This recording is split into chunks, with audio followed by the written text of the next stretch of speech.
Hello friends, स्वागत है आपका अपने यूट्यूब चैनल अग्रवाल क्लासेज में। दोस्तों, कल की क्लास में हमने रामायण महाकाव्य के बारे में विस्तार से चर्चा की थी। आज हम महाभारत महाकाव्य को लेकर उपस्थित हुए हैं। दोस्तों, हमारे फर्स्ट पीरियड के सिलेबस में रामायण और महाभारत दोनों ही इन्हें सिलेबस में सम्मिलित किया हुआ है। आज की क्लास में हमारा टॉपिक महाभारत रहेगा, महाभारत महाकाव्य। दोस्तों, ये जो महाभारत महाकाव्य है और रामायण महाकाव्य दोनों ही काव्यों को वीर काव्य और उपजीव्य काव्य की श्रेणी में समाहित किया गया है। वीर काव्य अर्थात रामायण में अपना राम रावण युद्ध होने के कारण, सत्य पर विजय होने के कारण इसे वीर काव्य की श्रेणी में रखा है। और महाभारत में कौरव पांडवों का युद्ध हुआ था और उसमें पांडवों की विजय हुई थी, जो सत्य की विजय थी। तो इसलिए ये भी जो कवि होते हैं अपने काव्य के लिए कथानक को ग्रहण करते हैं। तो रामायण और महाभारत दोनों ही उपजीव्य काव्य की श्रेणी में आते हैं। अर्थात जैसे हमारा रघुवंश महाकाव्य है, उसका कथानक रामायण से लिया गया है। शिशुपाल वध है, अपना नैषधीय चरित है, इन सभी के कथानक महाभारत से लिए गए हैं। महाभारत महाकाव्य इतना विस्तृत है, उसकी विशालता के बारे में कहा गया है कि यत न भारती, जो भारत में नहीं है, तत् न भारती, अर्थात जो भारत में नहीं है, अर्थात जो महाभारत में नहीं है वह कहीं पर भी नहीं मिलेगा। जो महाभारत में है वो अन्यत्र भी आपको मिल जाएगा। इस प्रकार महाभारत की क्या बताइए, विशालता बताइए। महाभारत में कितने पर्व है? तो महाभारत में 18 पर्व है। और उसके रचनाकार कौन है? तो रचनाकार महर्षि वेद व्यास जी है। कौन है? महर्षि वेद व्यास जी। तो हम इसके बारे में लिख लेते हैं और चर्चा कर लेते हैं। सबसे पहले हम लिखते हैं कि जो महाभारत है वो विश्व साहित्य का, समस्त विश्व में सबसे बड़ा क्या है? ये ग्रंथ है। विश्व साहित्य का सबसे बड़ा ग्रंथ है हमारा ये महाभारत महाकाव्य। विश्व साहित्य का सबसे, आपसे पूछे विश्व साहित्य का सबसे बड़ा ग्रंथ कौन सा है? तो क्या जवाब होगा हमारा? महाभारत। महाभारत में विषय की दीर्घता के बारे में जो कहा है उसके बारे में लिखा है कि यत्न भारती, यन न भारती, तन न भारती। तो ये क्या हो गया? महाभारत की इतना दीर्घ, इतना विशाल है। महाभारत की विशालता के बारे में, महाभारत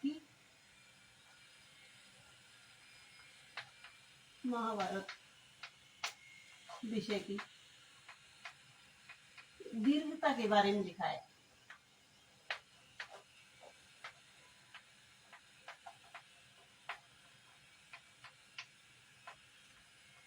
यदि आपसे पूछे कि महाभारत की विषय दीर्घ है, ये हमें कौन सी सूक्ति से पता चलता है? तो ये महाभारत के संदर्भ में युक्ति प्रसिद्ध है कि यत्न भारते तन्न भारते, अर्थात जो महाभारत में नहीं है, अर्थात जो विषय, जो कथानक महाभारत में नहीं है, वो तन्न भारते, वो अन्य कहीं पर भी उपलब्ध नहीं होगा। अर्थात महाभारत में उपलब्ध है तो वो अन्य भी आपको उपलब्ध हो जाएगा, लेकिन जो महाभारत में उपलब्ध नहीं है वो अन्य कहीं पर भी आपको उपलब्ध नहीं होगा।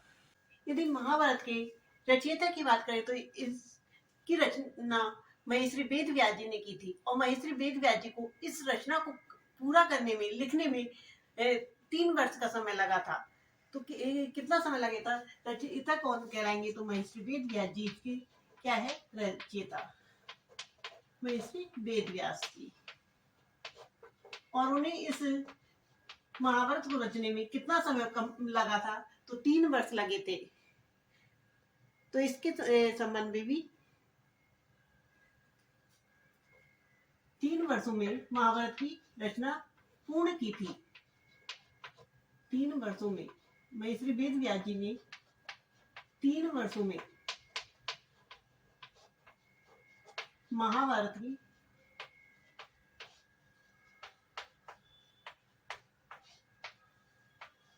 रचना क्या की थी? पूर्ण की थी।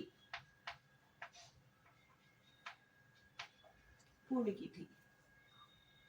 इसके संबंध में एक श्लोक है, त्रिवी वर्षे क्या लिखा हुआ है, इनकी रचना काल के संबंध में लिखा हुआ है कि ये 3 वर्षों महाभारत की रचना पूर्ण की थी। तो त्रिवी वर्षे सदोत्थाय कृष्ण देवपायनो मुनि महाभारतम आख्यानम कृतवान इदम उत्तमम, अर्थात इस उत्तम महाकाव्य की रचना महर्षि मुनि कृष्ण देवपाय ने 3 वर्षों में पूर्ण की थी। महर्षि वेद व्यास जी ने स्वयं इसमें धर्म अर्थ काम मोक्ष इन सभी के विषय में बताया है कि जो महाभारत में है वो अन्यत्र कहीं पर भी नहीं मिलेगा, और जो इस महाभारत में नहीं है वो अन्यत्र कहीं नहीं मिलेगा। जो इस महाभारत में है वो आपको सब जगह मिलेगा। ये महर्षि वेद व्यास जी की स्वयं की उक्ति है। और इस महाभारत की विशालता के कारण, हिंदू धर्म के सभी विषय होने के कारण, धर्म अर्थ काम मोक्ष इन सभी विषयों का विस्तार से उल्लेख होने के कारण इसे पंचम वेद की संज्ञा दी गई है। महाभारत को पंचम वेद की संज्ञा भी दी गई है। हम इसको लिख लेते हैं। किसका कथन है? महर्षि वेद व्यास जी का स्वयं की उक्ति है। महर्षि वेद व्यास जी की महर्षि वेद व्यास जी ने बोला कि धर्म अर्थ काम और मोक्ष के संबंध में जो महाभारत में उपलब्ध है, यत इह अस्ति, इसका संधि विच्छेद करेंगे तो क्या हो जाएगा? यत इह अस्ति, अर्थात जो यहाँ पर है, यतन जो यह यहाँ अस्ति न है, जो यहाँ पर है अर्थात महाभारत में है। किसके संबंध में? धर्म अर्थ काम और मोक्ष के संबंध में। तत् अन्यत्र वह, तत् इसका संधि विच्छेद क्या हो जाएगा? तत् प्लस अन्यत्र, तत् वह अन्यत्र अर्थात दूसरी जगह भी आपको उपलब्ध हो जाएगा। यत न इह अस्ति, यत न इह अस्ति, जो यहाँ पर नहीं है अर्थात जो महाभारत में नहीं है। न तत्र तत् क्वचित, न नहीं है, वह क्वचित न कहीं पर भी, अर्थात जो महाभारत में नहीं है वो आपको कहीं पर भी उपलब्ध नहीं होगा, और जो महाभारत में है वो आपको हर अन्य भी मिल जाएगा। अर्थात उसका कथानक कहाँ से लिया होगा? उसका कथानक हमारे ये महाभारत से ही लिया हुआ है, इसलिए अन्यत्र भी मिल जाता है। महाभारत महाकाव्य में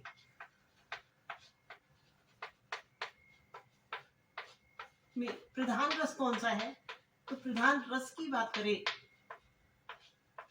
तो इसमें कौन सा रस है? तो इसमें शांत रस है।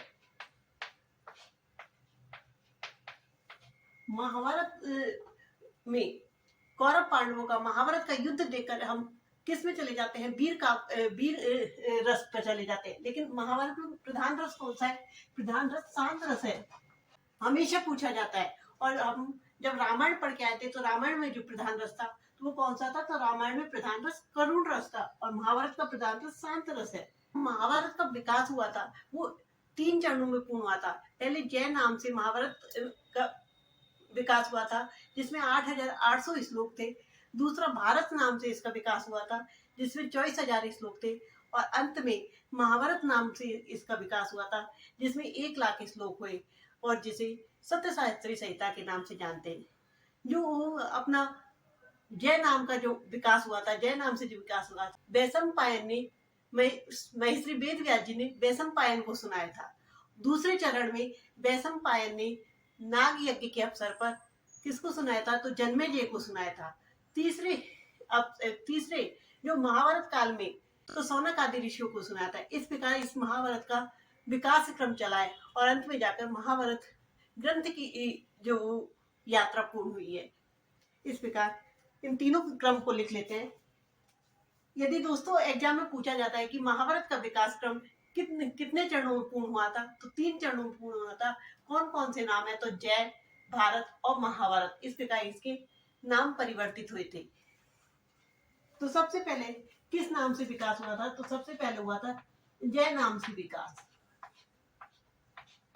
इसमें श्लोकों की संख्या कितनी थी? तो इसमें श्लोकों की संख्या 8,800 श्लोक थे।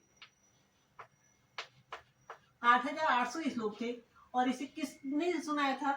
तो इसको महर्षि वेद व्यास जी ने वैशंपायन को सुनाया था।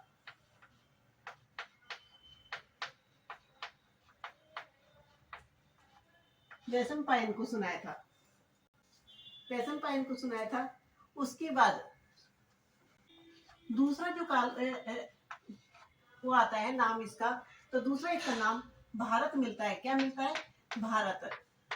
और इस भारत में 24,000 श्लोक हो गए थे। बढ़कर कितने श्लोक जुड़ गए थे इसमें?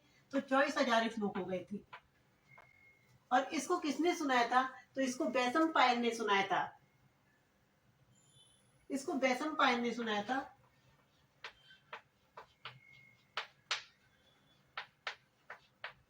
इसे वैशंपायन ने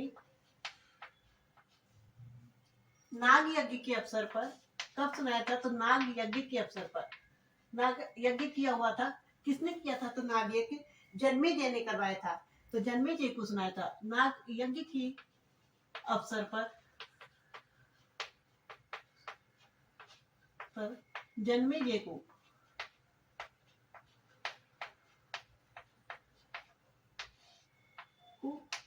सुनाया।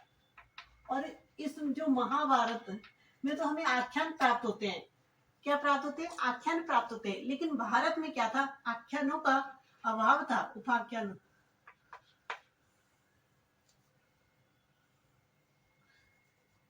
उपाख्यानों का क्या था? अभाव था।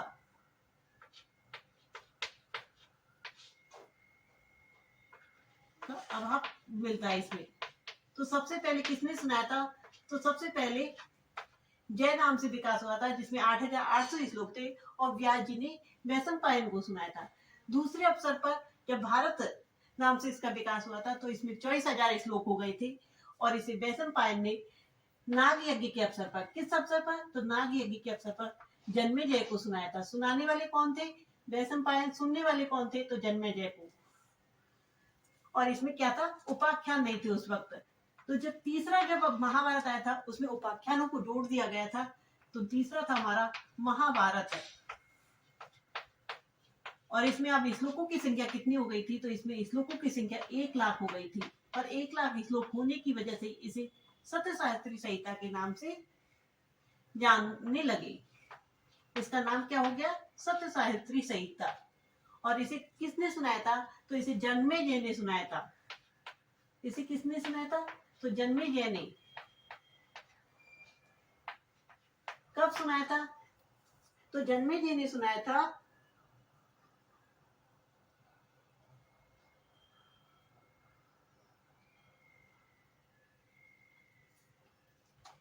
1,00,000 श्लोक थे। और इसे किसने सुनाया था?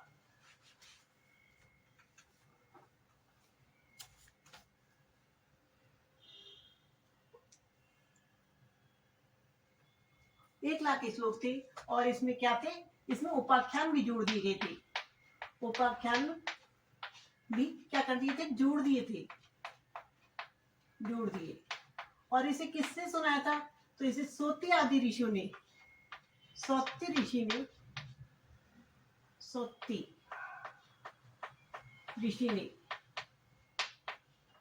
ने 12 वर्षीय 12 वर्षीय यज्ञ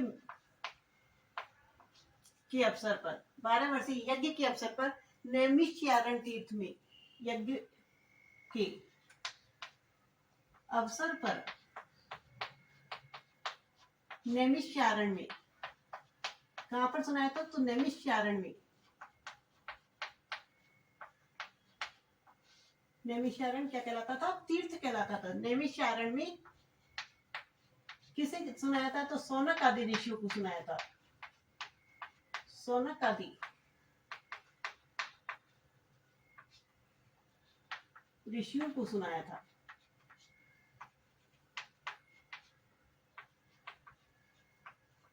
दोस्तों, जो प्रतियोगी परीक्षा है, वहां पर जो महाभारत से जो प्रश्न पूछा जाता है, वो हमेशा इन्हीं विकास क्रम में से पूछा जाता है। या तो आपको ऐसे दे के पूछ लिया जाता है कि 8,800 श्लोकों वाला महाभारत का क्रम नाम क्या था? तो हमें 8800 श्लोक वाला जो महाभारत था उसका नाम जय था। और उसे किसने सुनाया था? तो व्यास जी ने वैशंपायन को सुनाया था। दूसरा, भारत नाम से विकास हुआ था और 24,000 श्लोक थे, और इसे वैशंपायन ने सुनाया था, जन्मेजय को सुनाया था नाग यज्ञ के अवसर पर। और इसमें क्या था? उपाख्यानों का अभाव था। तीसरा आ जाता हमारा महाभारत, इसमें 1,00,000 श्लोक थे और उपाख्यानों को भी जोड़ दिया गया था। और इसे सौत्ती ऋषि ने सुनाया था। किसने सुनाया था? तो सौत्ती ऋषि ने सुनाया था। कब सुनाया था? तो 12 वर्षीय यज्ञ के अवसर पर नैमिषारण्य तीर्थ में सौनक आदि ऋषियों को सुनाया था। इस प्रकार इसका ये विकास क्रम चला और अंत में जाकर महाभारत ग्रंथ पूर्ण हुआ था। महाभारत के यदि विभाजन की बात करें तो सौती ऋषि ने इसको 18 पर्वों में विभक्त किया है, और उप पर्वों की बात करें तो इसको 100 उप पर्वों में विभक्त किया है। वहाँ रामायण हमारे कांडों में विभक्त थी, वहाँ 7 कांडे थे। यहाँ पर किसमें विभक्त किया है महाभारत को? तो पर्वों में विभक्त किया है, पर्व और उप पर्वों में विभक्त किया है। तो कितने क्या थे इसमें? एवं, और ये किसके अनुसार है? तो सौती ऋषि ने करे थे। ये जो लास्ट में सुनाया था सौती ऋषि ने सौनक आदि ऋषियों को महाभारत विकास क्रम में, तो सौती ऋषि ने। उप पर्वों की बात करें तो इसमें उप पर्व कितने थे? 100।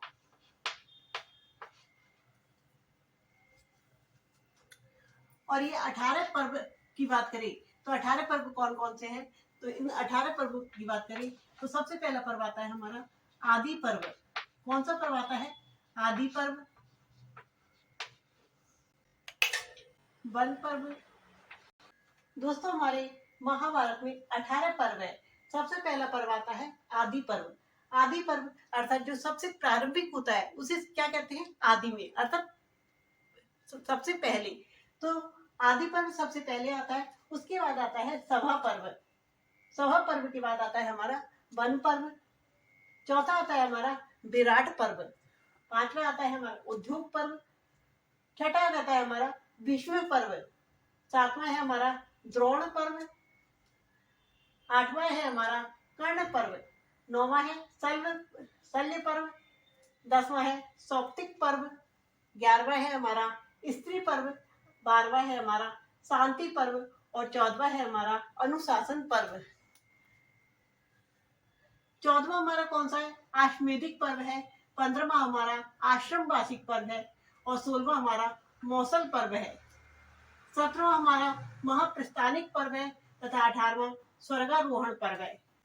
दोस्तों, जो आदि पर्व है हमारा, आदि पर्व में सबसे पहले भूमिका प्राकथन के पश्चात, अर्थात कोई भी ग्रंथ की जब हम प्रारंभ करते हैं, कोई भी ग्रंथ को हम प्रारंभ करते हैं तो सबसे पहले क्या लिखा जाता है? तो सबसे पहले उसकी प्रस्तावना, भूमिका को लिखा जाता है। तो आदि पर्व में सबसे पहले भूमिका को बताया गया है। भूमिका को बताने के बाद उसमें जन्मेजय की सर्प यज्ञ की चर्चा की गई है।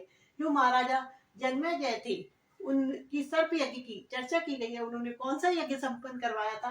तो उन्होंने सर्प यज्ञ संपन्न करवाया था। तो आदि पर्व में मिलेगी किसकी चर्चा? मिलेगी सर्प यज्ञ की चर्चा। कहाँ मिलेगी? हमें आदि पर्व में प्राप्त होती है। उसके बाद आस्तिक की कथा है। उसके बाद समुद्र मंथन है, कद्रुविंता स्पर्धा, गरुड़ द्वारा अमृत लाना, कथाओं के पश्चात कौरव पांडवों की वंश तथा जन्म आदि से संबंधित जो मूल कथा है वो आदि पर्व से क्या हो जाती है? प्रारंभ हो जाती है। जो मूल कथा है, मूल कथा महाभारत में मूल कथा किसकी है? तो कौरव पांडवों की जो मूल कथा है वो कहाँ से प्रारंभ हो जाती है? तो आदि पर्व से ही प्रारंभ हो जाती है। सबसे पहले भूमिका को बताया गया है। भूमिका के बाद जो जन्मेजय थे उनके सर्प यज्ञ की चर्चा की है। और सर्प यज्ञ की चर्चा के बाद समुद्र मंथन है। समुद्र मंथन के बाद अपने कौरव पांडवों के क्या वंश और जन्म की कथा है। उसके बाद मूल कथा प्रारंभ हो जाती है। उसके बाद युधिष्ठिर को युवराज बनाया जाता है, घोषित किया जाता है। घोषित किया जाता है। तो दुर्योधन क्या करता है? लाक्षागृह बनवाकर पांडवों को क्या कहता है? जलवा देता है। और वो वहां से पांडव बच जाते हैं। और उन्हें द्रौपदी के स्वयंवर में विजयश्री मिलती है और वहां से वो चले जाते हैं द्रुपद नगर, और द्रुपद नगर में वो द्रौपदी के स्वयंवर में, द्रौपदी ही के स्वयंवर में अर्जुन के द्वारा स्वयंवर को कंप्लीट कर लिया जाता है और वहां पर विजयश्री मिलती है। वे लौटकर हस्तिनापुर आते हैं और उन्हें आधा राज मिल जाता है और जिसकी राजधानी वे किसे बनाते हैं, उसकी राजधानी वो इंद्रप्रस्थ को बनाते हैं। तो यहाँ तक की जो घटनाक्रम है वो हमें आदि पर्व में प्राप्त होता है। किस पर्व में प्राप्त होता है? आदि पर्व में प्राप्त होता है। अपनी राजधानी कहाँ बनाते हैं? तो इंद्रप्रस्थ को बनाते हैं। उसके बाद आता है हमारा सभा पर्व। सभा पर्व में इसमें मैं नामक असुर द्वारा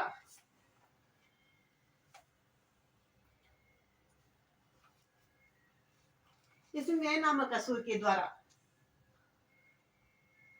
निर्मित सभा भवन, राजसूय यज्ञ, भीम द्वारा जरासंध वध एवं श्री कृष्ण के द्वारा शिशुपाल वध का वर्णन भी हमें यहीं पर मिलता है।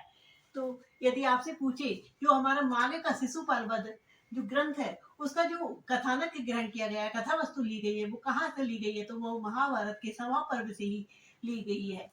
तो शिशुपाल वध की कथा, वध की कथा, जरासंध वध, ये सभी कहाँ मिलते हैं? तो ये सभी हमें सभा पर्व में प्राप्त होते हैं। उसके बाद हमें और द्रौपदी के चीरण, द्रौपदी का चीरण भी हमें सभा पर्व में प्राप्त होता है।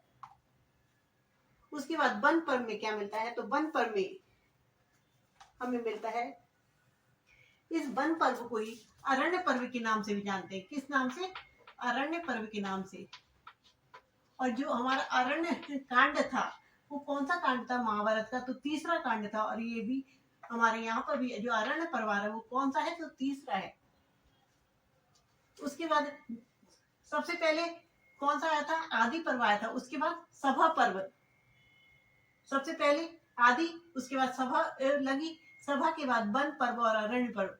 वनवास काल का समय आया था तो ये वन पर्व और अरण्य पर्व आ जाता है। उसके बाद भगवान जो श्री कृष्ण थे वो विराट रूप में राजा विराट के पास, उसके बाद आता है वन पर्व के बाद आता है विराट पर्व, और विराट के बाद उद्योग, उद्योग है ना, कार्य करना। तो कैसे याद करेंगे? आदि सभा वन विराट, आदि सभा वन विराट, उद्योग विष्णु द्रोण, आदि सभा वन विराट, आदि सभा वन विराट, उद्योग विष्णु द्रोण। उसके बाद कर्ण शल्य सौतिक, कर्ण शल्य सौतिक, स्त्री और शांति। देखो स्त्री के बाद कभी शांति आती है क्या? नहीं। तो स्त्री के बाद कौन सा पर्व आता है आपसे पूछे तो शांति पर्व आता है। स्त्री, शांति और अनुशासन पर्व एक साथ है। स्त्री, शांति, अनुशासन पर्व। उसके बाद हमारा आ जाता है अश्वमेधिक पर्व। अश्वमेध यज्ञ किया हुआ था राम ने जो अश्वमेध यज्ञ की कथा है वो कहाँ पर मिलती है? अश्वमेधिक यज्ञ में। फिर आश्रमवास। दोस्तों इन पर्वों की विस्तार से चर्चा हम कल की क्लास में करेंगे। यदि आपको हमारी क्लास अच्छी लगी हो तो प्लीज चैनल को सब्सक्राइब कीजिए एवं वीडियो को लाइक एवं शेयर कीजिए। Thank you for watching.